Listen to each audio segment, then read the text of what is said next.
ఆదికాండము 15వ అధ్యాయము 1వ వచనం. ఇవి జరిగిన తర్వాత యెహోవా వాక్యము అబ్రహామునకు దర్శనమందు వచ్చి, అబ్రామా భయపడకుము, నేను నీకు కేడెము, నీ బహుమానము అత్యధికమగునని చెప్పాను. ఇక్కడ కేడెము అంటే ఒకటి ఆశ్రయము, కవచము, లేదా ఒక షీల్డ్ లాంటిది. ఇక్కడ వాక్యము అంటే క్రైస్ట్, యేసుక్రీస్తు. యోహాను సువార్త 1వ అధ్యాయం 1వ వచనంలో ఆ వాక్యము శరీరధారి అయి కృపాసత్య సంపూర్ణముగా మనం దీన్ని నివసించాడు. అది యందు తోటి యొక్క వాక్యము అనేది ఆ రీతిగా ఉన్నట్టు మనం గమనిస్తాం. సరే, ఈ యొక్క 15వ అధ్యాయం అంతట్లో దేవుడు అబ్రహాంకు ఇచ్చిన వాగ్దానము, దాని యొక్క పర్యవసానాలు ఎలా ఉంటాయి అనేది మనం గమనిస్తాం. అబ్రహాంకు 14వ అధ్యాయంలో చాలా విషయాలు జరిగాయి. ప్రత్యేకించి మనము ఈ యొక్క మెల్కీసెదెకు క్రమంలో వచ్చిన యాజకత్వం ఎలా ఉండబోతుంది అనే దాన్ని మనం గమనించుకొచ్చాం. మెల్కీసెదెకు క్రమంలో ఉన్న యాజకత్వం ప్రపంచం అంతటికి యాజకత్వం. అది మరి హెబ్రీ పత్రిక 5వ అధ్యాయం 6వ అధ్యాయం 7వ అధ్యాయంలో మనం గమనించినట్టయితే ఈ మెల్కీసెదెకు క్రీస్తుకు ముంగుర్తు అని మనం నేర్చుకున్నాం. తర్వాత మరి ఆయన అబ్రహాముకు యాజకత్వం చేశాడు. అబ్రహాముకు యాజకత్వం అసలు మెల్కీసెదెకు పెద్దవాడు అన్నట్టు లెక్క. వాస్తవంగా ఇక్కడ అబ్రహామే పెద్దవాడుగా కనబడతా ఉంటాడు. కానీ మెల్కీసెదెకు పెద్దవాడు అంటే తండ్రి లేనివాడుగా, తల్లి లేనివాడుగా యేసుక్రీస్తే. కాబట్టి ఈ సంగతులు జరిగిన తర్వాత వాక్యము అబ్రహాంకు దర్శనమందు వచ్చింది అనేది మనం గమనించాం. తర్వాత ఇప్పుడు అబ్రహాము ఒక ప్రస్తావన తీసుకొచ్చాడు. ప్రభు అయిన యెహోవా నాకేమి ఇచ్చిననేమి, నేను సంతానం లేనివాడనై పోతున్నానే అన్నాడు. సాధారణంగా సంతానం అనేది చాలా ఇంపార్టెంట్. దేవుడు ఆదికాండంలో 1వ అధ్యాయం ఆదాము నుండి మొదలు పెట్టినప్పుడు సంతానము అనేది చాలా ప్రాముఖ్యమైన అంశం. అది ఒక వారసత్వము, ఒక ఆయన తర్వాత ఉండే ఈ యొక్క జనరేషన్స్ కు నెక్స్ట్ పర్సన్ అనేది మనం గమనిస్తాం. అయితే అబ్రహాముకు ఒరిజినల్ గా ఆ యొక్క సంతానము అనేది కనబడట్లేదు. అందుకని అబ్రహాము ఒక విషయాన్ని ప్రస్తావించాడు దేవుని దగ్గర. మరి నాకు వారసుడు లేడు అనేది ప్రస్తావించాడు. ఈ ప్రస్తావన అనేది చాలా గంభీరమైన విషయం. ఎందుకు అనంటే ఈ సంతానము లేదా వారసుడు అనే ఈ రెండు మాటలు కూడా యేసుక్రీస్తు ప్రభువుకు సూచించేవిగా ఉన్నాయి. మరి ఈ సత్యాన్ని మనం ఈ యొక్క అధ్యాయం అంతట్లో మెల్లమెల్లగా గమనిస్తూ ఉంటాం. ఆదికాండం 3వ అధ్యాయము 15వ వచనంలో కూడా మరి స్త్రీ సంతానము అనే దాని గురించి మనము గమనిస్తాం. దేవుడు ఆదాంకు వాగ్దానం చేస్తున్నాడు. మరి అప్పటికే ఆదాం పొరపాటులో పడిపోయాడు. అయినా కానీ దేవుడు వాళ్లకు ఇవ్వాల్సిన పనిష్మెంట్ ఇచ్చాడు. కానీ వాగ్దానం కూడా చేస్తా ఉన్నాడు. మరియు నీకును స్త్రీకిని, నీ సంతానమునకు ఆమె సంతానమునకు, అంటే ఈ యొక్క సర్పంతో చెప్తున్న మాటలు ఇవి. నీ సంతానము ఆమె సంతానం అంటే స్త్రీ సంతానం. ఆ స్త్రీ సంతానము క్రీస్తు. ఇది బైబిల్లో మొట్టమొదటి వాగ్దానము అని మనం గమనిస్తాం. ఇదే సత్యాన్ని ఇక్కడ అబ్రహాముకు దేవుడు చెప్పబోతున్నాడు. కాబట్టి దానికి ముందుగా అబ్రహాము ప్రశ్నిస్తున్నాడు, నేను సంతానం లేని వాడని అయిపోతున్నాను అని అన్నాడు. కాబట్టి దేవుడు నీ సంతానము ఎక్కడికి వెళ్ళి వస్తుంది అనేది చూపిస్తా ఉన్నాడు.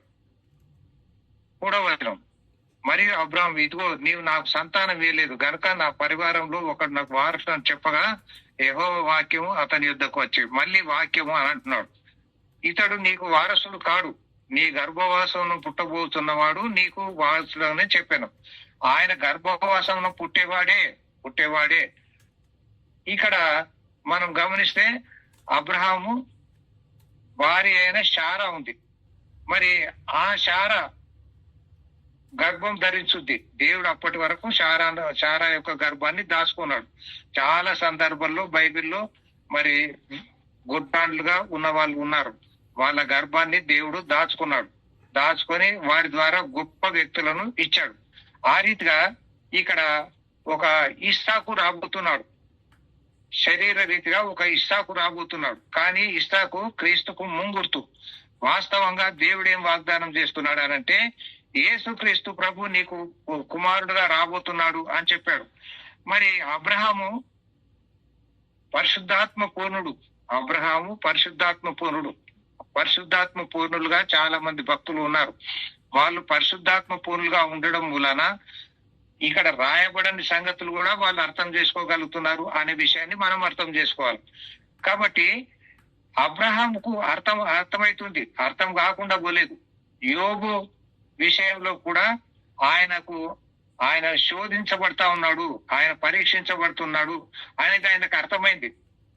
ఆదికాండం 22వ అధ్యాయంలో కూడా దేవుడు అబ్రహామును పరిశోధించను. ఎట్లనగా ఇవన్నీ కూడా ఒక శోధన అనేటి మరి రాబోతున్నాయి, వస్తాయి. వాటిని భక్తులు గమనించారు, అర్థం చేసుకున్నారు. కాబట్టి నీ సంతానము అంటే క్రీస్తు నీ గర్భవాసమున పుట్టబోతున్నాడు అని అన్నాడు. అందుకే మత్తయి సువార్త 1వ అధ్యాయం 1వ వచనంలో ఏమంటున్నాడు? అబ్రహాం కుమారుడవు దావీదు కుమారుడైన యేసుక్రీస్తు ప్రభు అని చెప్పుకొచ్చాడు. కాబట్టి అబ్రహాముకు దేవుడు వాగ్దానం చేశాడు, దావీదులో ఆ వాగ్దానం నెరవేరింది. అందుకే దావీదు కుమారుడు అని పిలువబడ్డాడు. ఆ రీతిగా ఈ యొక్క అబ్రహాము సంతానము, దేవుడిచ్చే సంతానము ఎవరు అంటే క్రీస్తు. కాబట్టి అబ్రహాము 6వ వచనములు గమనించండి. అతడు యెహోవాను నమ్మెను, అది అతనికి నీతిగా ఎంచెను. చాలా గ్రేట్ అంశం ఇది. గలతీ పత్రిక 3వ అధ్యాయము 6వ వచనంలో కూడా దీని సంగతి మనం గమనిస్తాం. అబ్రహాము దేవుని నమ్మెను, అది అతనికి నీతిగా ఎంచబడెను. అంటే ఏంటి? యేసుక్రీస్తు ప్రభు నీ గర్భవాసంలో పుట్టబోతున్నాడయ్యా అని చెప్పాడు. అబ్రహాము నమ్మాడు. ఈ ఒక్క అంశంలోనే అది అతనికి నీతిగా ఎంచబడెను అనేది మనం గమనిస్తూ ఉంటాం. ఇదే ఒక పక్క మాట అన్నమాట. బైబిల్లో ఈ యొక్క మాటకున్న విలువ చాలా గొప్పది. కాబట్టి అబ్రహాము నమ్మడం అంటే యేసుక్రీస్తు ప్రభు నా ద్వారా రాబోతున్నాడు అనే అంశాన్ని ఆయన నమ్మాడు. అందుకు దేవుడు అది అతనికి నీతిగా ఎంచాడు. ఆ రీతిగా క్రీస్తు అనే ప్రభువు అబ్రహాము గర్భవాసమున రాబోతున్నాడు అనేది మనం గమనిస్తూ ఉండాలి. తర్వాత ఈ యొక్క వాక్యంలో 1వ వచనంలో మళ్ళీ జరిగినట్టయితే, నువ్వు భయపడకు, నువ్వు భయపడాల్సిన పనే లేదు అని అంటాడు. మరి ఎప్పుడు ఈ సందర్భం జరుగుతా ఉంది? ఇవి జరిగిన తర్వాత అని మనం గమనిస్తా ఉన్నాం. ఇవి జరిగిన తర్వాత అని అంటే 14వ అధ్యాయంలో అబ్రాము యుద్ధం చేశాడు. మరి మెల్కీసెదకు ఆయనకు రొట్టె ద్రాక్షారసం తీసుకొని ఇచ్చాడు. మరి రొట్టె ద్రాక్షారసం అనేది బైబిల్లో మొట్టమొదటిసారి ఇక్కడే కనబడింది. మరి రాబోతున్నాడు అనేది ఇక్కడే గమనిస్తాం. కీర్తన 110లో మెల్కీసెదకు గురించి దావీదు కూడా చెప్పాడు. కానీ అక్కడ ఈ రొట్టె ద్రాక్షారసము అనే ప్రస్తావన మాత్రం రాలేదు. కానీ యేసయ్య మత్తయి సువార్త, మార్కు సువార్త, లూకా సువార్తలో ఈ యొక్క రొట్టె ద్రాక్షారసం వాడినట్టు మనం గమనిస్తాం.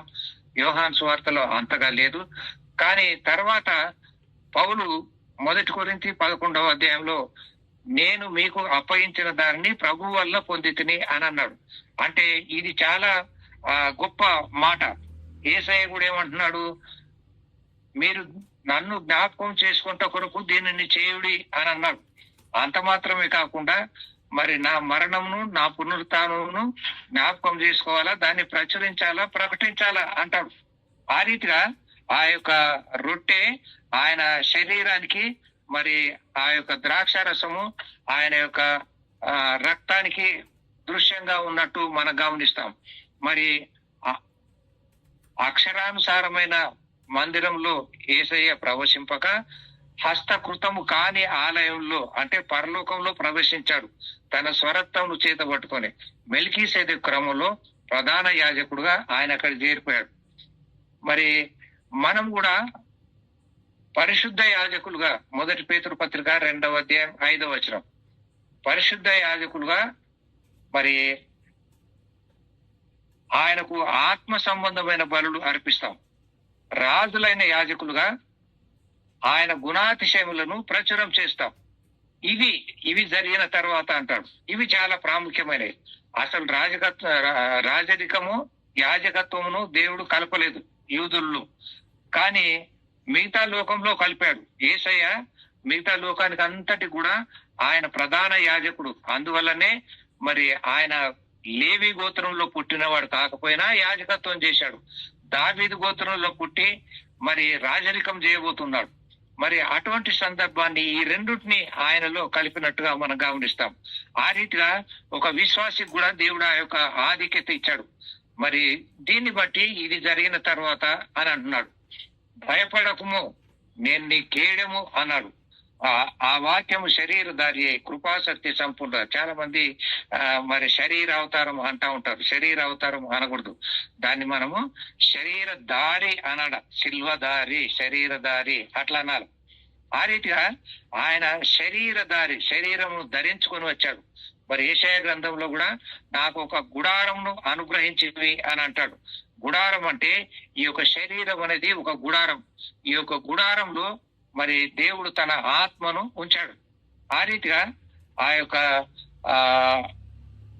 శరీరము అనే ప్రస్తావన తీసుకొని వస్తున్నాడు. సరే, నీకు ఇవ్వబడే బహుమానము మరి చాలా గొప్పది అని అంటున్నాడు. మరి నాకు పిల్లలు లేరు, వారసత్వం లేదు, అసంతృప్తి ఉంది అని అబ్రాహాం ప్రస్తావించినా దేవుడు ధైర్యంగా చెప్తున్నాడు, ధైర్యపరుస్తా ఉన్నాడు. అసలు నీకు వారసుని ఇస్తాను అని చెప్తున్నాడు. సరే, ఈ యొక్క వారసుడు యేసుక్రీస్తు ప్రభు అనేది ప్రస్తావించాడు. మరి దాని తర్వాత అబ్రహాము నమ్మాడు, అది అతనికి నీతిగా ఎంచబడింది. ఇది నాకెట్లా సంభవిస్తుంది అని మరియమ్మ గారు అన్నట్లుగా ఈయన కూడా ఒక ప్రస్తావన తీసుకొని వచ్చాడు. అప్పుడు 8వ వచనంలో ప్రభు ఏమంటున్నాడు, దేవుడు ఏమంటున్నాడు, అతడు ప్రభు అయిన యెహోవా నేను దీన్ని స్వతంత్రించుకునేదానని నాకెట్లు తెలియనగా ఆయన 3 ఏండ్ల పెయ్యను, 3 ఏండ్ల మేకను, 3 ఏండ్ల పొట్టెలు, 3 అనేది యేసుక్రీస్తు యొక్క పరిచర్యకు ముంగుర్తు. ఇది మరి ఈ లోక పరిచర్యలో 3.5 సంవత్సరాలు యేసయ్య పరిచర్య చేశాడు. ఈ యొక్క 3 జంతువులను తీసుకొని రమ్మన్నాడు. ఇవి పవిత్రమైనవి, మరి ఇవి భూ సంబంధమైనవి, భూమి మీద నడిచేవి. ఇవి ఒక సెట్. తర్వాత ఒక తెల్ల గువ్వను, ఒక పావుర పిల్లను నా యొద్దకు తెమ్మని చెప్పాను. ఈ 2 కూడా ఆకాశానికి సంబంధించింది. ఆకాశం అంటే పరలోకానికి సంబంధించింది అనేది మనం గమనిస్తాం. మరి భూ సంబంధమైన వాటిని ఖండించాడు, మరి ఆకాశ సంబంధమైన వాటిని, పరలోక సంబంధమైన వాటిని ఖండించలేదు. ఆ విషయాన్ని మనం గమనిస్తూ ఉండాలి. ఆ రీతిగా మరి మొదలు ఈ యొక్క 3 జంతువులను, ఒక పెయ్య, ఒక మేక, ఒక పొట్టెలు, ఈ 3టిని మొదలు మెడను కట్ చేయాలి. మెడను కట్ చేసిన తర్వాతనే వర్టికల్ గా మెడ నుండి కిందికి మరి దాన్ని కోసే అవకాశం ఉంటుంది. ఆ రీతిగా అబ్రహాము చేశాడు. చేసి ఇటు ప్రక్క ఒక భాగము, అటు ప్రక్క ఒక భాగం చొప్పున ఈ 3టిని పెట్టినట్టుగా మరి నడుమకు ఖండించి అంటాడు. మరి 10వ వచనం చూడండి, అతడు అవన్నీ తీసుకొని వాటిని నడుమకు ఖండించి దేని ఖండమును దాని ఖండమునకు ఎదురుగా ఉంచాను. పక్షులను మరి ఆరిగా మరి అబ్రహాం ఎలా చేయగలిగాడు? ఆయన పరిశుద్ధాత్మ పూర్ణుడు, దేవుని యొక్క సంకల్పం ఎరిగినవాడు. దేవుడు ఏం చెప్తున్నాడు అనేది ఆయన రీతిగా చేస్తున్నట్టుగా మనం గమనిస్తాం. మరి అంత మాత్రమే కాకుండా ఈ యొక్క గద్దలు ఆ కళేబరం మీద వాళ్తా ఉన్నాయి. అబ్రహాం వాటిని తోలివేస్తాడు. పౌరము గువ్వ అన్నాడు. కానీ ఇక్కడ మాత్రం గద్దలు అని అంటున్నాడు.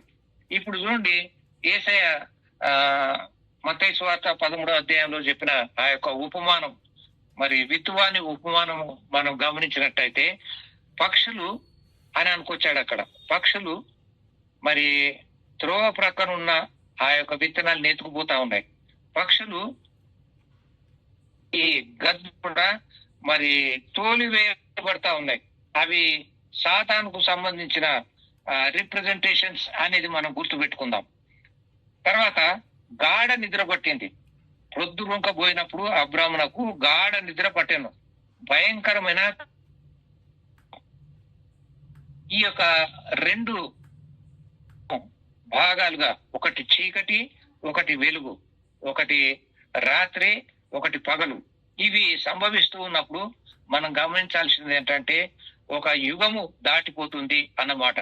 యేసయ్య కూడా మరి కల్వరి శిలువలో ఒక చీకటిని చూశాడు. ఆదాము కూడా మరి చీకటి, ఆయనకు చీకటి గొప్ప సర్జరీ దేవుడు చేసి మరి అవ్వను తీసుకొని బయటకు వచ్చాడు. ఆ రీతిగా ఒక చీకటి కలిగిందంటే ఏదో గొప్ప సంగతి సంభవించబోతుంది అనే విషయాన్ని మనం ఇక్కడ గమనిస్తాం. సరే, నీ సంతతి వారు తమది కాని దేశమందు నివసించి ఆ దేశపు వారికి దాసులుగా ఉందరు. వారు 400 ఏండ్లు వీరిని శ్రమ పెట్టుదురు. వీరు ఎవరి తీర్పు తీర్చును. సాధారణంగా దేవుడు తన బిడ్డలను ఎప్పుడైతే ఈ యొక్క దాసత్వంలోని పంపిస్తాడో దాని తర్వాత గొప్ప బహుమానం కూడా ఇవ్వబోతున్నాడు అనే విషయాన్ని మనము గమనిస్తూ ఉంటాం. మనము ఈ యొక్క అధ్యాయాన్ని మళ్ళీ మొదటి నుండి చివరి వరకు 2వసారి ప్రస్తావించినప్పుడు ఈ యొక్క సత్యాన్ని మనం గమనిస్తాం. తర్వాత దాసత్వము అనేది ఉండాల. ఇరుకు మార్గం ద్వారా ప్రవేశిస్తేనే మరి మహిమలోనికి వెళ్ళేది.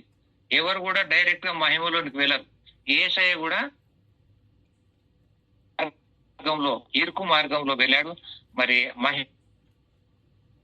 కూడా అదే దారి, ఇదే దారి, ఇదే త్రోవ, దీనిలో నడువుడి అనే ప్రస్తావన ఇదే అన్నమాట.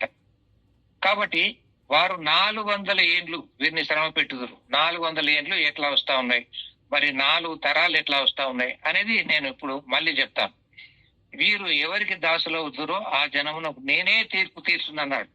ఎక్కడెక్కడైతే ఇక్కడ తీర్పు అనే ప్రస్తావన వచ్చిందో, ఐగుప్తులో దేవుడు తీర్పు తెచ్చాడు, బబులోన్లో తీర్పు తెచ్చాడు, నినివేలో తీర్పు తెచ్చాడు. ఆ రీతిగా దేవుడు ఎవరైతే తన బిడ్డలను మరి ఈ రీతిగా దాసులుగా వాడుకుంటారో, బానిసలుగా వాడుకుంటారో వాళ్ళకు దేవుడు తీర్పు తీరుస్తా ఉంటాడు. సాధారణంగా ఏం జరుగుతుంది అని అంటే, బానిసల ద్వారా గొప్ప గొప్ప కట్టడాలు, గొప్ప గొప్ప పనులు రాజులు చేయిస్తా ఉంటారు. అది దేవుని చిత్తంలో లేదు. అందుకని ఎవరైతే అట్లా చేస్తారో వాళ్లకు దేవుడు కఠినమైన తీర్పు తీరుస్తాడు, ఆ రాజ్యాలన్నీ కూలదోస్తాడు. ఆ విషయాన్ని మనం గమనిస్తున్నాం.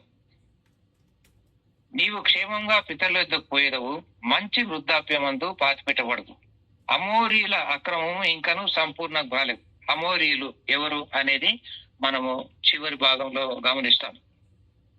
మరి ఒక సందర్భంలో యేసయ్య అంటాడు, మీ తండ్రి అమోరీయుడు, మీ తల్లి హిత్తీయురాలు. యేసయ్యకు చాలా కోపం వచ్చింది, దేవునికి చాలా కోపం వచ్చింది. ఆ ప్రస్తావన తెచ్చాడు. ఎందుకంటే ఇశ్రాయేలీలు చాలా సార్లు మూర్ఖంగా ప్రవర్తిస్తున్నారు, చెప్తే వినట్లేదు.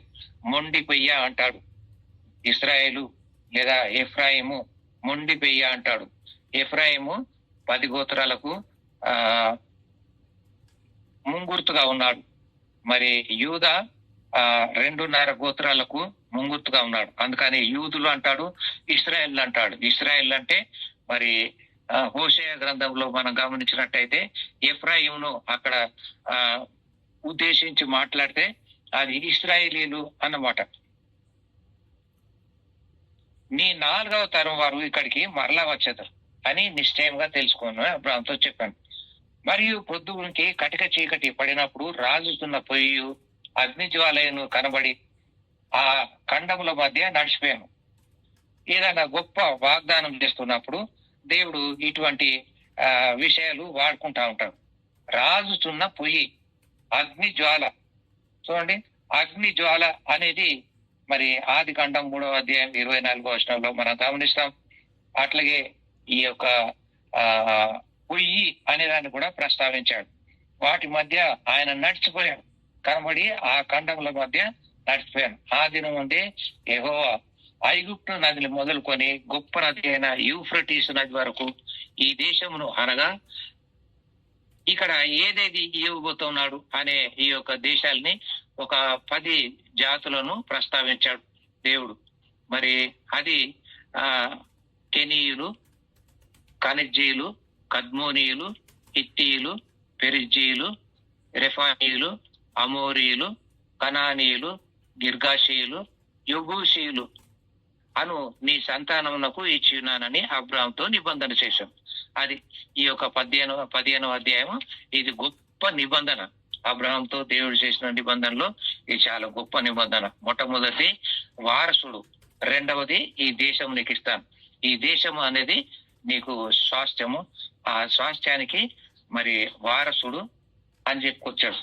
మరి సాతాను కూడా యేసయ్యని అంటాడు, మరి నువ్వు నా సాగిల పడితే ఈ దేశాన్ని అంతా ఇస్తానని అంటాడు. మరి అది మనం గుర్తు చేసుకుందాం. దానికి ఇది ముంగుర్తుగా ఉంది అనేది మనము గమనిద్దాం. సరే, ఈ రీతిగా మరి ఈ యొక్క విషయాన్ని మనము కొంత మళ్ళీ డీటెయిల్ గా ముందుకు వెళ్ళిపోదాం. అబ్రాహాము నువ్వు దేవుడు నీతిమంతుడుగా తీర్చాడు. ఎందుకు? అబ్రాహాము విశ్వసించాడు. ఈ దేశము నీకు స్వాస్థ్యంగా ఇస్తాను అంటే ఆయన నమ్మాడు. అబ్రాహాము దేవుని నమ్మాను, అది అతనికి నీతిగా ఎంచబడింది. సరే,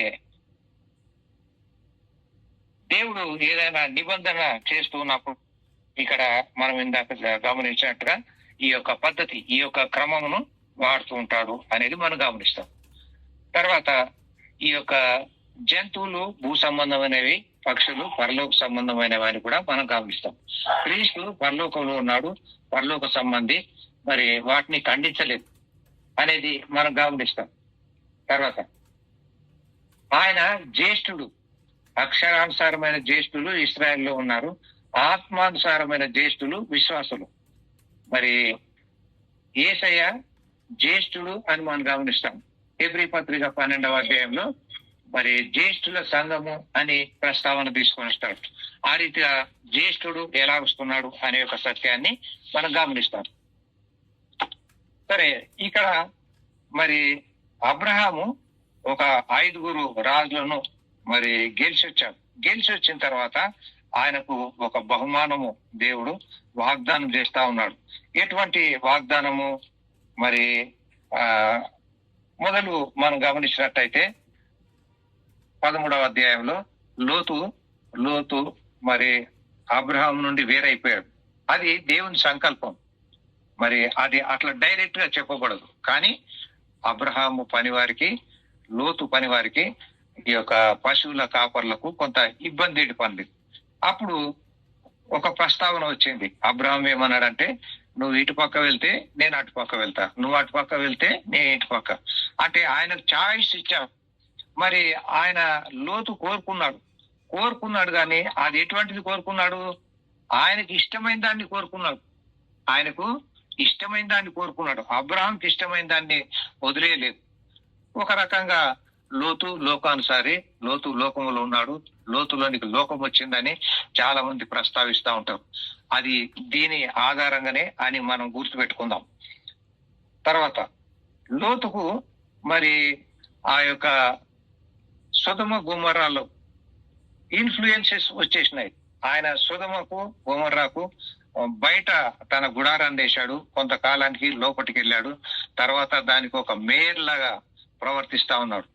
మరి దేవుడు ఎటువంటి తీర్పు వాళ్ళ మీదకి తీసుకొచ్చాడో మనము గమనిస్తాం. మనం చాలా సార్లు ఇటువంటి దాంట్లో, లోకమునకు సంబంధించిన దాంట్లో ఉండకూడదు. అబ్రహాం ఎప్పుడు కూడా ఆ యొక్క గుడారాల్లోనే ఉంటున్నట్టు మనం గమనిస్తాము. మరి దేవుని స్నేహితుడు అని ప్రస్తావించినట్టు కూడా మనం గమనిస్తాం. తర్వాత ఈ యొక్క మెల్కీసెదకు షాలేము రాజు అని అంటాడు. రొట్టె ద్రాక్షారసము తీసుకొని వచ్చాడు అంటాడు. సుధమ రాజు అతన్ని ఎదుర్కొని పోయినప్పుడు రాజు లోయ అను షావే లోయ మట్టుకు బయలుదేరి వచ్చాను. మరియు షాలేము రాజైన మెల్కీసెదెకు రొట్టెను ద్రాక్షారసం తీసుకొని వచ్చాను. అతడు సర్వోన్నతుడగు దేవునికి యాజకుడు. సర్వోన్నతుడగు దేవుడు. ఇక్కడ హెబ్రీ పత్రికలు ఏమంటాడు? అతడు తండ్రి లేనివాడు, తల్లి లేనివాడు, ఆది లేనివాడు, అంతం లేనివాడు. అంటే నిరంతరం యాజకుడు అన్నమాట. మరి సర్వోన్నతుడగు దేవుడు నిరంతరం ఉండేవాడు. అటువంటి ఆయనకు నిరంతరం యాజకుడు. ఆయనే యేసుక్రీస్తు ప్రభు. అంటే ఆయన ఒక ప్రత్యేకమైన పాత్రను పోషిస్తా ఉన్నాడు. అది యాజకత్వం. మరి 1 తిమోతి పత్రిక 2వ అధ్యాయము 5వ వచనంలో దేవునికి నరులకు మధ్యవర్తి ఒకడే, ఆయన క్రీస్తు యేసు అను నరుడు అని మనం చదువుతాం. ఆ రీతిగా ఒక యాజకత్వం చేస్తున్నాడు. ఒక మిడిల్ మ్యాన్, ఒక సమాధానకర్తగా ఉంటా ఉన్నాడు.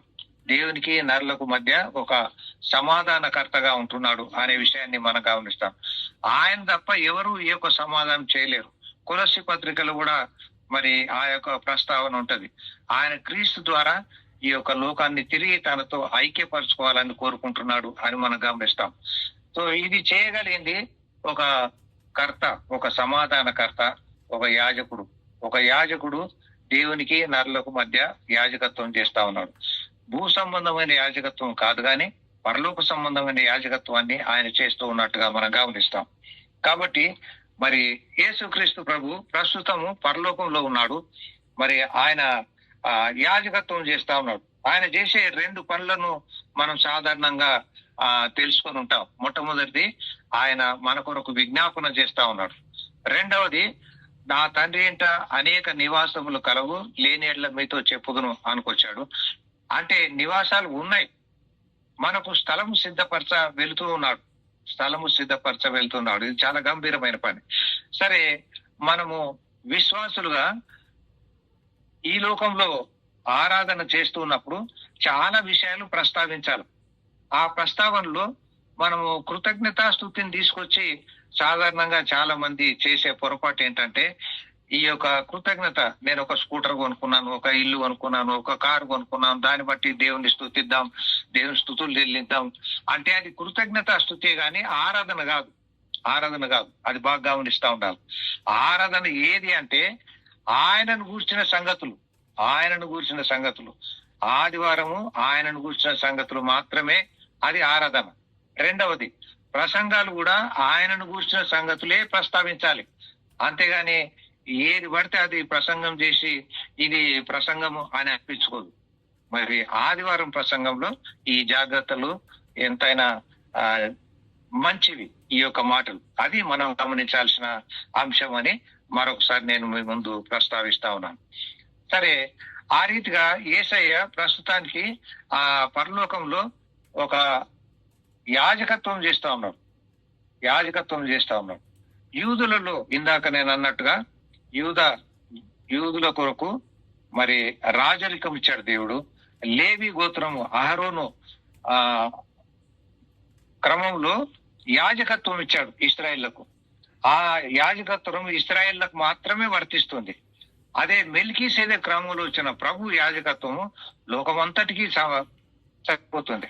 ఆగాక అహరోను యాజకత్వము ఇశ్రాయేలీలు ఉన్నంత వరకే, కొద్ది మందికే వాళ్ళు ఉన్నంత వరకే. కానీ ఇది నిరంతరం యాజకత్వం. యేసయ్య యాజకత్వము నిరంతరం అందరికీ. కాబట్టి ఇది మరి శ్రేష్టమైన యాజకత్వం, మనకు సరిపోయిన వాడు అని అంటాడు హెబ్రీ పత్రికలో. సో ఆ రీతిగా మనకు అవసరం ఉన్నవాడు యేసుక్రీస్తు ప్రభు. అంతేగాని అహరోను యాజకత్వం కాదు అనేది మనము గమనిస్తూ ఉందాం. తర్వాత ఈ యొక్క అహరోను యాజకత్వంలో మరి అహరోను ప్రతిసారి తన కొరకు కూడా ఒక అర్పణ అంటూ అర్పించాల్సి వస్తుంది. తనది కాని రక్తం తీసుకొని పోవాల్సి వస్తుంది. యేసయ్య అట్లా లేదు. మరి యేసయ్య తన స్వరక్తమును చేతబుచ్చుకొని హస్తకృతం కాని ఆలయంలో అనగా పరలోకంలో ప్రవేశించాడు. ఆయన అంగీకరించబడ్డాడు. అది చాలా గ్రేట్. సో ఆ రీతిగా మరి దేవునికి నరులకు మధ్యవర్తి, మరి అటువంటి ఆయనను ఆ పరలోక ఆ యాజకత్వమును మరి ఆ విజ్ఞాపనను ఈ రెండుటిని మనం ఎరిగి ఉన్నాం. దాని ద్వారా మనం ఆయనకు స్తుతులు చెల్లించాలి. అది శ్రేష్టమైన స్తుతి ఆరాధన. ఇంకా దీనికి అనుబంధంగా ఉన్న అనేక విషయాలు ఉంటాయి. వాటిని కూడా మనం ప్రస్తావించి ఆదివారం పూట ఆరాధనలో వాడుకోవాలి. అంతేగాని వేరే అన్ని మనం వాడడము అనేది దేవుని చిత్తంలో లేని విషయము అని మనం గమనిస్తాం. తర్వాత దావీదు గారికి, యోబు గారికి ఇట్లాంటి విషయాలు అర్థమైనవి. ఇందాక నేను అన్నట్టుగా వాళ్ళందరూ కూడా పరిశుద్ధాత్మ పూర్ణులుగా ఉన్నారు, అందుకని వాళ్ళకి ఇవన్నీ అర్థమైనవి. తర్వాత అబ్రహాంకు కూడా అర్థమైంది, కానీ మనలాంటి వాళ్ళకు అర్థం కానికి అట్లాంటి ప్రశ్నలు ఆయన వేయవలసి వచ్చింది. రోమపత్రిక 15వ అధ్యాయం 4వ వచనం, ఇవి మనకు బుద్ధి కలుగుటకై బోధ కలుగుటకై వ్రాయబడెను అని ప్రస్తావిస్తాడు. అట్లాగే 1 కొరింథీ పత్రిక 10వ అధ్యాయంలో 10వ వచనం 13వ వచనంలో కూడా ఈ రీతిగా మన కొరకు వ్రాయబడ్డాయి అనే విషయాన్ని మనం గమనిస్తాం. సో మరి మనం ఎట్లా దీనికి వారసులం అవుతాము అనే విషయాన్ని రోమపత్రిక 8వ అధ్యాయం 16వ వచనంలో 17వ వచనంలో, మరి ఎఫెసీ పత్రిక 1వ అధ్యాయం 5వ వచనంలో 11వ వచనంలో కూడా మనం చూడగలుగుతాం. మరి మనం ఈ రెఫరెన్సెస్ ని మరొకసారి గమనించి మరి దీంట్లో ఉన్న లోతైన భావాలు, దేవుని చిత్తం ఏంటి అనేది మనం నేర్చుకోవడము ఎంతైనా మంచిది. సరే, ఇప్పుడు ఈ యొక్క విషయాలను బట్టి దేవుడు అబ్రహామును దీనికి నీతిగా ఎంచాడు. అతడు యెహోవాను నమ్మాను, ఆయన అది అతనికి నీతిగా ఎంచాను. నీతిగా ఎంచబడట అనేది చాలా గొప్ప సంగతి. మనము నీతిమంతులుగా తీర్చబడ్డాము, నీతిమంతులుగా ఎంచబడింది అబ్రహాము. మనం నీతిమంతులుగా ఎంచబడలేదు, కానీ మన కొరకు క్రీస్తు చనిపోయాడు. దాన్ని బట్టి నీతిమంతులుగా మనం తీర్చబడ్డాం. రోమపత్రిక 4వ అధ్యాయం 25వ వచనం. మరి ఎందుకు నీతిమంతులుగా మనం తీర్చబడ్డాము అని అంటే ఆయనను ఆరాధించే యోగ్యత కొరకు, అంతేగాని మనం ఏదో సాధించేశాము అనేది ఏం లేదు. అది కృప ద్వారా మాత్రమే జరిగింది అనే ఒక విషయాన్ని మనం గమనిస్తాం. తర్వాత మరి అబ్రహాము విశ్వాసం యొక్క సంతతి, మరి ఇసుక రేణువులు ఆకాశ నక్షత్రములు అని ప్రస్తావించుకొచ్చాడు. మరి అది ఆయనకు ఒక గొప్ప వాగ్దానముగా మనం గమనిస్తాం. మరి చాలా వరకు మనం దీన్ని శరీర సంబంధమైన సంతానము, ఆత్మ సంబంధమైన సంతానము అని మనం గమనిస్తూ ఉంటాం. తర్వాత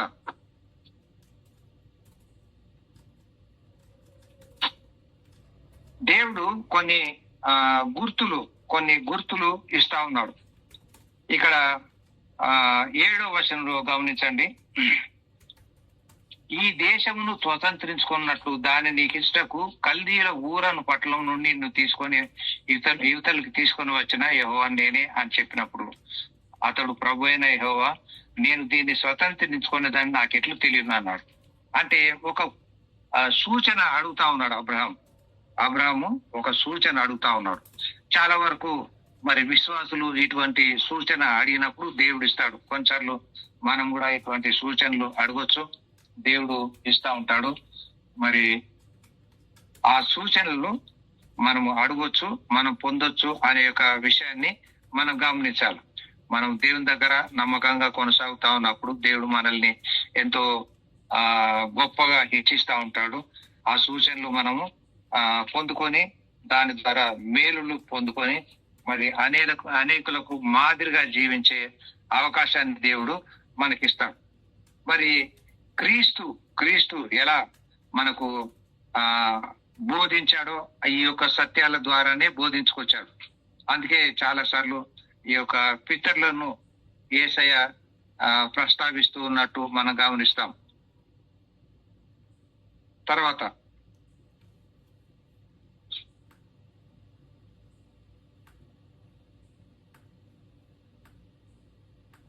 ఈ యొక్క రాజ్యంలో దేవుడు ఈ యొక్క రాజ్యాన్ని ప్రస్తావించాడు.